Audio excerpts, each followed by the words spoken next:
এরা সকলে মিলে আসলে একটা বিপ্লব, একটা ডানপন্থী বিপ্লব, একটা ইসলামী বিপ্লবের স্বপ্ন দেখছেন, সশস্ত্র বিপ্লব, যে বিপ্লবের মাধ্যমে বাংলাদেশে তারেক রহমানকে সরিয়ে দিয়ে তারা ক্ষমতার কেন্দ্রে অধিষ্ঠিত হওয়ার সম্ভাবনাটা একেবারে সামনে দেখতে পান। কাজেই তারেক রহমানকে একদিকে যেমন এদের ঠেকাতে 6 মাসের অ্যাসাইনমেন্ট দিয়ে ভারত যুক্তরাষ্ট্র পাঠিয়েছে, ঠিক তেমনি ভাবে এই অ্যাসাইনমেন্টে তিনি ফেল করতে যাচ্ছেন এটা টের পেয়ে খুবই দ্রুত ক্ষমতার কেন্দ্রে আসতে একেবারে ওঁত পেতে বসে আছে বিভিন্ন পক্ষ, সেটাও সত্যি। আমাদের কারোই ভুলে যাওয়ার উপায় নাই যে এমনকি নভেম্বরের শেষেও আমাদের বর্তমান প্রধানমন্ত্রী তারেক রহমান সাহেব যখন তার মা মৃত্যুশয্যায়, তখন ফেসবুকে স্ট্যাটাস দিয়ে আমাদের জানিয়েছিলেন যে তার দেশে ফেরার বিষয়টা তার একক নিয়ন্ত্রণাধীন বা তার সিদ্ধান্তের ওপর নির্ভর করে না। এর সপ্তাহ খানেক যেতে না যেতেই তারেক রহমান বাংলাদেশে ফিরবেন এ ঘোষণা চলে এলো। মানে কার নিয়ন্ত্রণে, কার সিদ্ধান্তে ছিল তারেক রহমানের বাংলাদেশে ফেরা এবং কিভাবেই বা তিনি দেশে ফিরতে পারলেন সেটা আর পরিষ্কার করা হলো না বটে তারেক রহমান কিংবা বিএনপির তরফে, কিন্তু পরিষ্কার বোঝা গেল যে খালেদা জিয়া মৃত্যুশয্যায়, কাজেই মার্কিন যুক্তরাষ্ট্র বা ভারত যে এক রকমের ছক কষেছিল যে বাংলাদেশে এই নির্বাচনটা 2026-এর নির্বাচনটা তারা খালেদা জিয়ার নেতৃত্বাধীন বিএনপিকে দিয়ে সম্পন্ন করিয়ে নেবে এবং এরপর বিএনপি সরকারটা কেমন চলে, কিভাবে তারা বাংলাদেশের রাজনীতিতে কিংবা সংস্কৃতিতে কোনো পরিবর্তন আনে কিনা, 2024-এর জুলাই আগস্টের বিজয়ী পক্ষকে একটা নিয়ন্ত্রণে নিয়ে আসতে পারে কিনা, সেসব দেখে আমেরিকার চিন্তা হচ্ছে যে একটা স্থিতিশীলতা আনতে পারে কিনা, আর ভারতের চিন্তা হচ্ছে ভারত বিরোধিতা কমিয়ে আনতে পারে কিনা। দু তরফেরই চিন্তা হচ্ছে অতি ডানপন্থী চরমপন্থী যে রাজনীতি বাংলাদেশে গেড়ে বসেছে সে রাজনীতি নিয়ন্ত্রণ করতে পারে কিনা বিএনপি, সেসব বুঝে শুনে তারপর প্রয়োজনে খালেদা জিয়া পুত্র তারেক রহমানকে বাংলাদেশে আনা যাবে।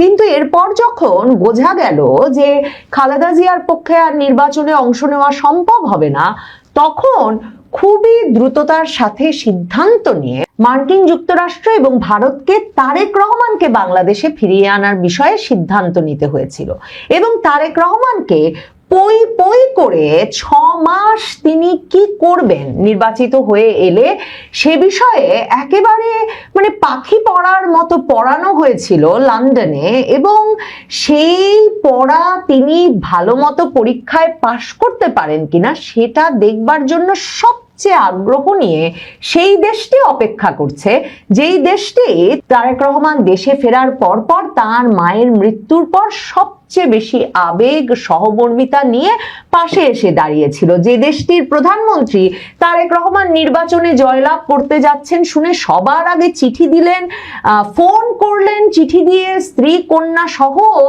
ভারতে বেড়াতে যেতে বললেন। সেই ভারত এরপর যে মুখ ফিরিয়ে নেওয়া শুরু করলো তার সবচেয়ে বড় কারণ, ঠিক যেমনটা আশঙ্কা করেছিল ভারত, তারেক রহমান কথা রাখছেন না।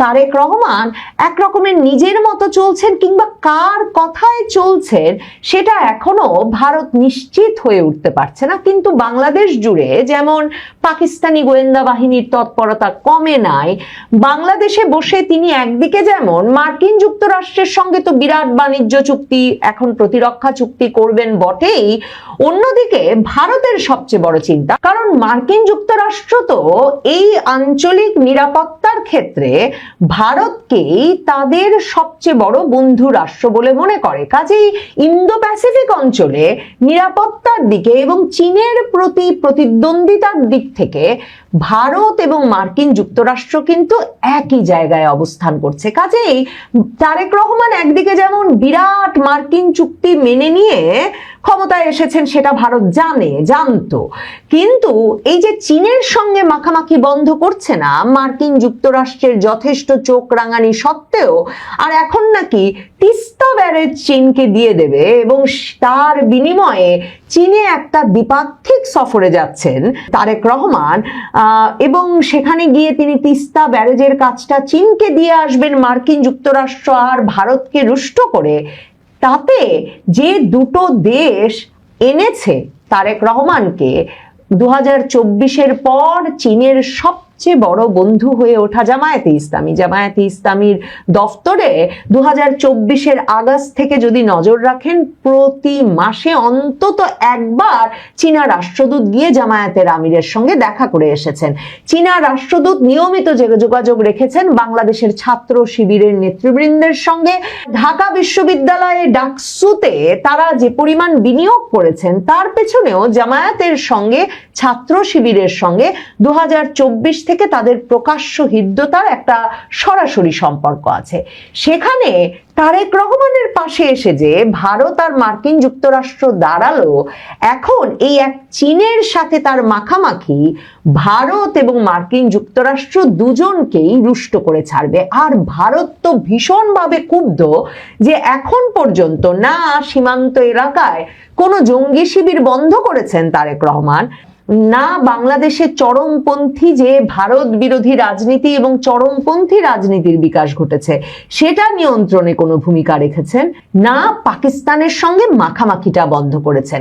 কাজেই যে 6 মাস সময় দিয়ে মোড়ল রাষ্ট্রগুলো তারেক রহমানকে পাঠিয়েছিল, মানে নভেম্বরে ওই কথা বলবার পর যে তার নিয়ন্ত্রণাধীন নয়, ইচ্ছাধীনও নয় দেশে ফেরার বিষয়টা, এরপর যখন ডিসেম্বরে তারেক রহমান ফিরতে পারলেন তখন বিএনপির ভেতরে বাইরে একেবারে প্রকাশ্যেই এ আলাপ তুঙ্গে ছিল এবং প্রায় সকলেই একরকমের ওপেন সিক্রেটের মতো বলছিলেন যে তারেক রহমান একেবারে সুনির্দিষ্টভাবে জানেন যে বাংলাদেশের রাজনীতিতে কি করতে এবং কি করে দেখাতে তাকে আসতে হয়েছে।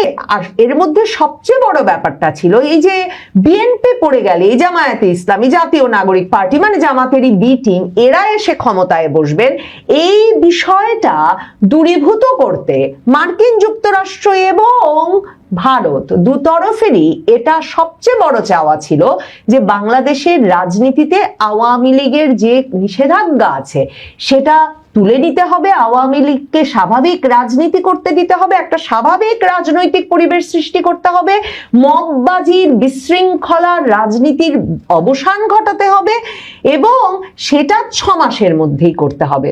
অথচ তারেক রহমান যে ব্যবস্থা করে রেখেছেন সেটাকে আসলে একরকম তার নিজের কবর নিজে খোঁড়ার ব্যবস্থাই তিনি করে রেখেছেন বলতে হবে। মানে এখন পরিস্থিতিটা এমন যে এই যে নাহিদ ইসলামরা কথায় কথায় বলেন যে আমাদেরও ফেলতে হবে না সরকার খুবই দ্রুত বড় ধরনের বিপদে পড়তে যাচ্ছে, কিংবা মানে ওই যে হুমকি দেন যে আওয়ামী লীগ সরাতে 17 বছর লেগেছে, বিএনপি সরাতে 17 দিনও লাগবে না। এই যে জামায়াতে ইসলামীর নেতৃবৃন্দ সরাসরি বিএনপিকে চাঁদাবাজ, দুর্নীতিবাজ এসব বলে অভিহিত করছেন এবং নানা রকম রাজনৈতিক কর্মসূচি চালিয়ে যাচ্ছেন, ধর্ষণের বিচার হিসেবে শরিয়া আইনের প্রয়োগ চাইছেন, এই সব কিছু এরই আলামত যে তারা প্রত্যেকে জানেন যে মানে তারেক রহমানের রাজনৈতিক মিত্ররাই জানেন যে তারেক রহমান দাঁড়িয়ে আছেন একটা টলমল করতে থাকা মঞ্চের ওপর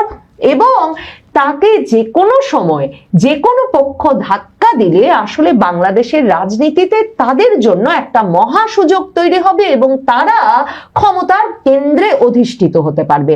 মানে যে তারেক রহমান আওয়ামী লীগকে ঠেকাতে এমন সব ধূর্ত চাল চেলে আসন ভাগাভাগি করে দিয়ে একটা ভাগাভাগির নির্বাচন করে জামায়াতে ইসলামীকে প্রধান বিরোধী দল বানালেন, এই জাতীয় নাগরিক পার্টির হাসনাত, নাহিদ, আক্তার হোসেনদেরকে সংসদ সদস্য বানিয়ে ছাড়লেন, এরা যে কোনো কৃতজ্ঞতা দেখাচ্ছে না, বরং এই যে নাসিরউদ্দিন পাটোয়ারি এমনকি প্রধানমন্ত্রীর মেয়েকে গালাগালি করছে এবং সেসব ভিডিও ভাইরাল হচ্ছে, তার প্রধান কারণ এরা জানেন তারেক রহমান টলমল করছেন এবং তারেক রহমানকে সরিয়ে দিলেই ক্ষমতার মাসনাদ তাদের হাতে চলে আসবে।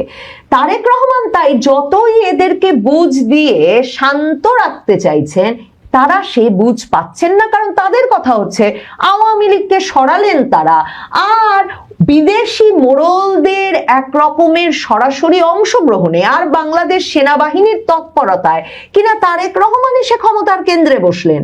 ওইদিকে সেনাবাহিনীর ভেতরেও কিন্তু এই জামায়াতে ইসলামী জাতীয় নাগরিক পার্টির প্রতি সহানুভূতিশীল অংশটা অত্যন্ত সক্রিয় এবং শক্তিশালী।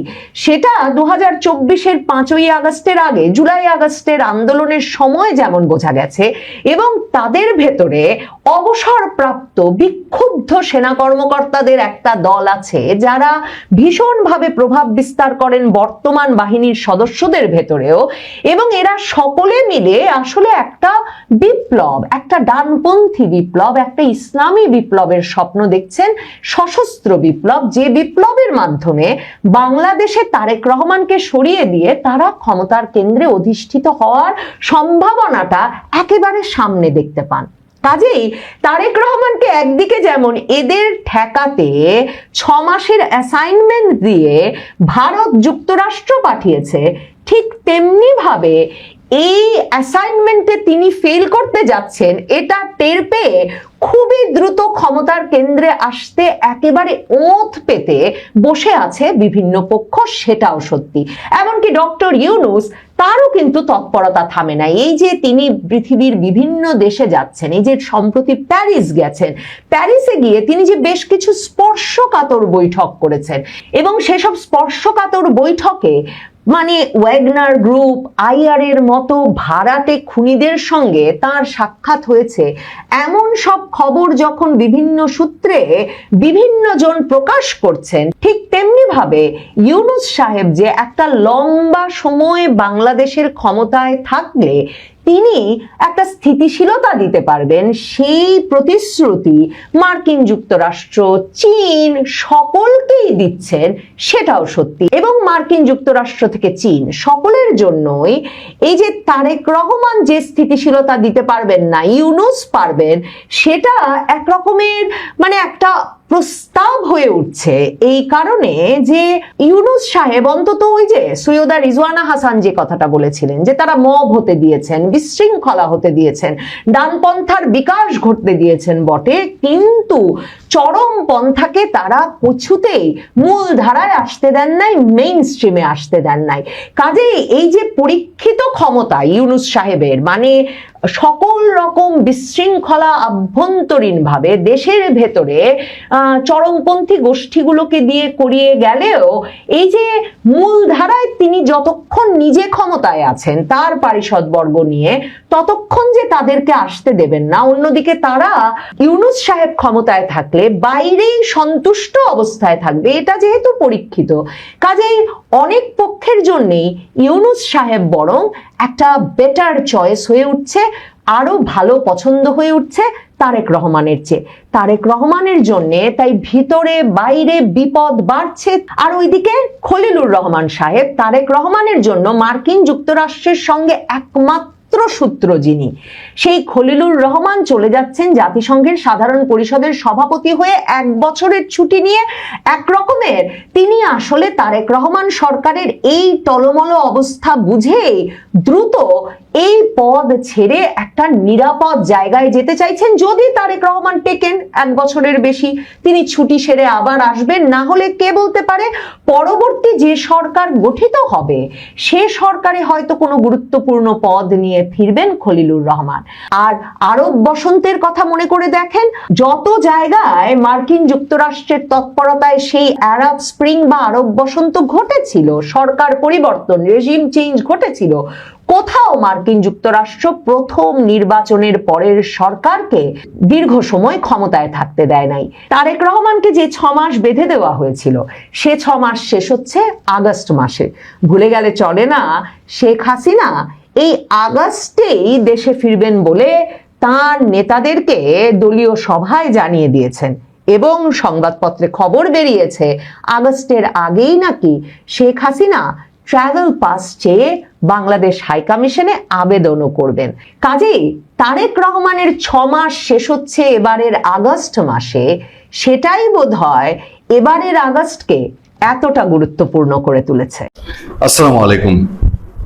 প্রশ্নটা এমনি এমনি আমার মনে ওঠেনি, মনে ওঠার বেশ কিছু কারণ আছে। চট্টগ্রামে আওয়ামী লীগ ছাত্রলীগ যেভাবে ঝটিকা মিছিল শুরু করেছে, তাতে করে এমনকি যে দেশের দ্বিতীয় বৃহত্তম নগর চট্টগ্রাম দিয়ে তারা তাদের কোনো মিশন শুরু করতে চায়, বা সেখান থেকে তাদের কোনো নবযাত্রা সিগন্যাল দিতে চায়, অথবা চট্টগ্রামে আওয়ামী লীগ ছাত্রলীগ এখন তুলনামূলক দেশের অন্য জায়গা থেকে সুবিধাজনক অবস্থানে আছে, অথবা চট্টগ্রামে চ্যালেঞ্জ জানানোর মতন আওয়ামী লীগ ছাত্রলীগের শক্তি অবশিষ্ট রয়েছে বললে ভুল হবে, যে শক্তি এমন পর্যায়ে রয়েছে যেটা ইউনূস আমলে শেষ করার জন্য সর্বাত্মক শক্তি নিয়োগ করার পরেও শেষ করা যায়নি। আপনারা দেখেন, এই চট্টগ্রামে একদিনে 3 জায়গায় আওয়ামী লীগ ছাত্রলীগ ঝটিকা মিছিল করছে। আবার লাগাতার 1 দিন 2 দিন 4 দিন পর পর বা মাসে 2 4 5 বার কোথাও না কোথাও আওয়ামী লীগ ছাত্রলীগের ঝটিকা মিছিল হচ্ছে, এবং মিছিলগুলোর মধ্যে নানান সময় নানান বৈচিত্র্য হচ্ছে। বৈচিত্র্য কখনো পুলিশের সামনে দিয়ে হচ্ছে, কখনো মশাল মিছিল হচ্ছে, কখনো বা তারা লাল টুপি পরে মিছিল করছে, কখনো বা লাল কাপড় পরে করছে, কখনো বা কাফনের কাপড় পরে করছে। কোথাও এমনও দেখা গেছে বাংলাদেশে যে বাবা হয়তো বাংলাদেশের জাতীয় পতাকা নিয়ে মিছিল করছে, ছেলে করছে কাফনের কাপড় নিয়ে মিছিল। চট্টগ্রামের ঈদের পর একটা মিছিল সব বাংলাদেশের সমস্ত পত্রপত্রিকা এবং মিডিয়াতে খুব গুরুত্বের সঙ্গে প্রচার পেয়েছে, এবং সবাই এটার উপস্থিতির কারণে তার মতো করে হেডলাইন করেছে। চট্টগ্রামে খবরটা দেখেন আপনারা, যে শতাধিক নেতাকর্মী নিয়ে নিষিদ্ধ ছাত্রলীগের ঝটিকা মিছিল। কিরকম হয়েছে? চট্টগ্রাম নগরের জিসি মোড় এলাকায় ঝটিকা মিছিল করেছে নিষিদ্ধ সংগঠন ছাত্রলীগের নেতাকর্মীরা। মিছিলের একাধিক ভিডিও আজ সোমবার সামাজিক যোগাযোগ মাধ্যম ফেসবুকে ছড়িয়ে পড়েছে। খোঁজ নিয়ে জানা গেছে, সকালে সংগঠনের ওমরগনি এমইএস কলেজ শাখার নেতাকর্মীরা মিছিলটি করেছে। একটা কলেজ শাখার 100-র উপরে নেতাকর্মী চট্টগ্রামে, এরকম একটা বিরূপ পরিবেশ যেখানে হায়ানার মতন এনসিপি বা তথাকথিত জুলাই যোদ্ধারা ছাত্রলীগ আওয়ামী লীগ পাইলে একদম ঝাঁপিয়ে ধরে। পুলিশ প্রশাসন তো আছেই, বিএনপির অবস্থান আছে, জামাতের অবস্থান আছে, তখন শুধুমাত্র একটা কলেজের শতাধিক নেতাকর্মী মিছিল করছে, নিশ্চয়ই সিগনিফিকেন্ট। ছড়িয়ে পড়া ভিডিওতে দেখা যায় নগরের নাসিরাবাদ সরকারি উচ্চ বিদ্যালয়ের অপর পাশ থেকে ছাত্রলীগের নেতাকর্মীরা জিইসি মোড়ের দিকে এগিয়ে যাচ্ছেন। এ সময় তারা জয় বাংলা, শেখ হাসিনা আসবে সহ নানান স্লোগান দেন। প্রত্যক্ষদর্শীরা জানিয়েছেন, মিছিলে ছাত্রলীগের শতাধিক নেতাকর্মী উপস্থিত ছিলেন। তাদের হাতে থাকা ব্যানারে লেখা ছিল এমইএস কলেজ ছাত্রলীগ। মিছিলটি 2 নম্বর গেটের আশপাশ থেকে শুরু হয় বলে জানিয়েছে প্রত্যক্ষদর্শীরা।